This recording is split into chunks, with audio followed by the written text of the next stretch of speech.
আলহামদুলিল্লাহ, অবশেষে বাড়িতে এসে পৌঁছেছি। বাড়িতে প্রচুর পরিমাণ গরম, ঢাকায় তো গরম, তারপরে বাড়িতে মনে হয় আরো বেশি গরম লাগতেছে।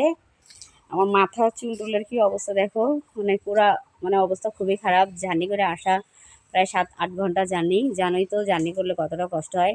সেই সকাল 6:30টায় উঠছি গাড়িতে, আর 2টায় এসে নামছি। তো জানোই তো ক্লান্ত হয়ে যাওয়ার লাগে।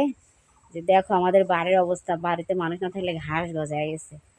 দেখছো চারি কিনার দিয়ে ঘাস গজায় কি হয়ে গেছে, এই যে দেখছো পুরো বাড়িতে আমাদের ঘাস গজায় গেছে। বাড়ি ঘরদোর পুরো নোংরা হয়ে গেছে, পাতা পোতা দিয়ে ভরপুর।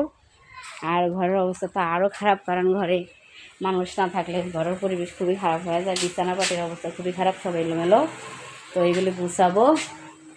আর আমার আল্লাহর মতে আমি সুস্থভাবে বাড়িতে এসে পৌঁছেছি, তোমাদের দোয়ায় অনেকটা ভালো আছি, সুস্থভাবে পৌঁছাইছি। আমার বাড়িতে আসার কারণ একটাই, আমি একটু অসুস্থ, ডাক্তার দেখাবো। ঢাকাও ডাক্তার আছে, তবে আমি বাড়ির ডাক্তার চিকিৎসা করি, যার কারণে আমার বাড়িতে আসা। তো কালকে যাব হাসপাতালে ডাক্তার দেখানোর জন্য। তো তোমরা সবাই দোয়া করো আমার জন্য, আমি যেন ভালো হয়ে যাই, কারণ আমার একটু অনেকটাই ভয় লাগতেছে, আমি একটু অসুস্থ।